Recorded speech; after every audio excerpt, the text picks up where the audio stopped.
الحمدللہ وکفا وسلام علی عبادہ الذین اصطفیٰ اما بعد۔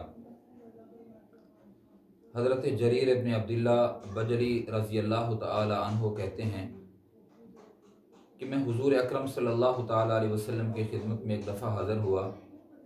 آپ علیہ الصلاۃ والسلام ایک کمرے میں موجود تھے اور صحابہ کرام کا جمع غفیر تھا۔ بہت سے لوگ آقا علیہ الصلاۃ والسلام کی خدمت میں بیٹھے ہوئے تھے۔ جب میں دروازے سے اندر داخل ہوا تو اللہ کے محبوب جناب نبی کریم صلی اللہ تعالیٰ علیہ وسلم نے مجھے دیکھا۔ اندر جگہ نہیں تھی۔ آقا علیہ الصلوۃ والسلام نے مجھے دیکھ کر اس مجمع پر ایک نگاہ ڈالی، دائیں جانب دیکھا، اپنے بائیں جانب دیکھا، سامنے تو دیکھ ہی رہے تھے۔ تو پھر جب جگہ موجود نہیں تھی اور اتنی بھی گنجائش نہیں تھی کہ آقا علیہ الصلوۃ والسلام صحابہ کرام کو فرماتے کہ قریب قریب ہو جاؤ، تو پھر آقا علیہ الصلوۃ والسلام نے اپنی چادر مبارک کو اکٹھا کیا، پھر اس کا گویا گولا بنایا، پھر دروازے کی جانب پھینک دیا۔ دروازے کی جانب میں ٹھہرا ہوا تھا، میری جانب پھینکا اور فرمایا کہ جریر اسی پہ بیٹھ جاؤ، یعنی باہر اسی پہ بیٹھ جاؤ۔ حضرت جریر کہتے ہیں رضی اللہ تعالیٰ عنہ، حضور اکرم صلی اللہ علیہ وسلم کی ردا مبارک کو میں نے کیچ کر لیا۔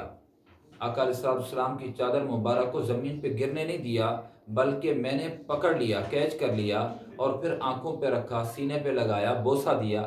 میں نے کہا اللہ کے رسول، میری کیا حیثیت ہے کہ میں آپ کی چادر پر بیٹھوں، لیکن آقا علیہ السلام نے میرا اکرام کیا تھا، اور اکرام اس انداز سے کیا اور صحابہ اکرام سے متوجہ ہو کر فرمایا انزل الناس منازلہم۔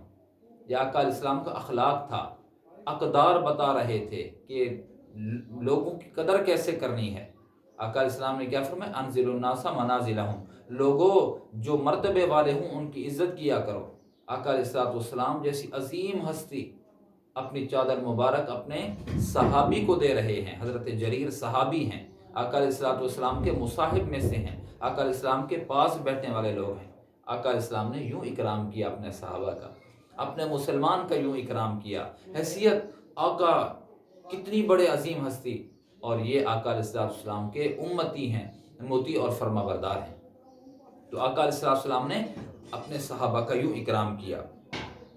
ایک اور روایت حضرت انس بن مالک رضی اللہ تعالیٰ عنہ کہتے ہیں کہ حضرت سلمان فارسی حضرت عمر بن خطاب رضی اللہ تعالیٰ عنہ کی خدمت میں حاضر ہوئے، تو آقا حضرت عمر بن خطاب رضی اللہ تعالیٰ عنہ تکیے کی ٹیک لگائے ہوئے بیٹھے تھے۔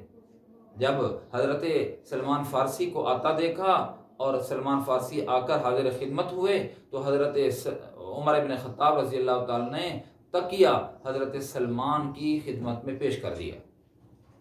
جب تک کہ حضرت سلمان کے پاس آیا تو حضرت سلمان فارسی رضی اللہ تعالیٰ نے فرمایا اللہ اس کے رسول نے سچ کہا، اللہ اس کے رسول نے سچ کہا، اللہ اس کے رسول نے سچ کہا۔ حضرت عمر رضی اللہ تعالیٰ چونک گئے اور فرمایا حضرت سلمان فارسی کو کہ اے ابو عبداللہ، اللہ اس کے رسول کا فرمان ہمیں بھی تو ذرا سنائیے۔ تو پھر حضرت سلمان فارسی نے عرض کیا کہ ایک مرتبہ میں حضور صلی اللہ علیہ وسلم کی خدمت میں حاضر ہوا، جس طرح آج میں سلمان آپ کی خدمت میں حاضر ہوا، تو آج سے پہلے میں حضور اکرم صلی اللہ علیہ وسلم کی خدمت میں حاضر ہوا۔ جس طرح آپ تکیہ کی ٹیک لگائے ہوئے بیٹھے ہیں، اللہ کے محبوب صلی اللہ علیہ وسلم بھی تکیہ کی ٹیک لگائے ہوئے بیٹھے تھے۔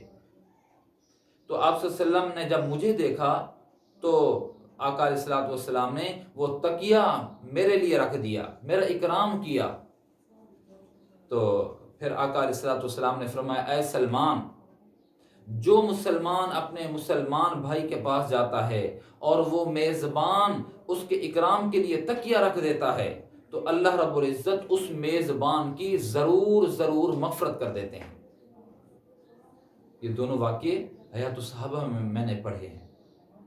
تو آج ضرورت اس امر کی ہے، اس بات کی ہے میرے عزیزوں، کہ ہم بھی مسلمان کے اکرام کرنے والے بن جائیں، آنے والوں کی قدر کرنے والے بن جائیں، تعظیم کرنے والے بن جائیں۔ اتنا تو بندہ سوچے کہ مسلمان ہے، اس کے دل میں لا الہ الا اللہ محمد رسول اللہ ہے، یہ اللہ کا ولی ہے، گناہگار ہو لیکن جو کافر کا اللہ کے ساتھ بغض اور دشمنی کا رشتہ ہے، لا الہ الا اللہ پڑھنے کی برکت سے وہ دشمنی کا جو تعلق ہے وہ منقطع ہو جاتا ہے، وہ کٹ جاتا ہے۔ مسلمان جو لا الہ الا اللہ پڑھ لیتا ہے، اب اس کا دوستی کا رشتہ ہو گیا ہے، دوستی کا تعلق ہو گیا ہے۔ اب دوستی کے تعلق کی وجہ سے مجھے مسلمان سے دشمنی زیب ہی نہیں دیتی۔ اکرام کریں، مسلمان کا لحاظ رکھیں۔ آج حالت ہماری یہ ہے، معمولی باتوں پر کسی بھی اختلاف کی وجہ سے دشمنیاں، نفرتیں دل کے اندر پال لیتے ہیں، اور وہ دشمنیاں جو ہوتی ہیں، وہ نفرتیں جو ہوتی ہیں، وہ دشمنیوں میں تبدیل ہو جاتی ہیں۔ وہ دشمنیاں ایک دوسرے کو مارنے پر تل جاتے ہیں ہم لوگ۔ تو اکرام کیجئے، احترام کیجئے، تاکہ اللہ ہماری مغفرت کر دیں۔ کون ہے جس کو مغفرت کی ضرورت نہیں ہے؟ سب چاہتے ہیں ہماری اللہ مغفرت کر دیں۔ تو مسلمان کا اکرام کیجئے، احترام کیجئے، اس کی عزت کی حفاظت، اس کے مال کی حفاظت، اس کے جان کی حفاظت، یہ ہم پر فرض ہے۔ اللہ مجھے آپ کو عمل کرنے کی توفیق نصیب فرمائے۔ وآخر دعوانا ان الحمد للہ رب العالمین۔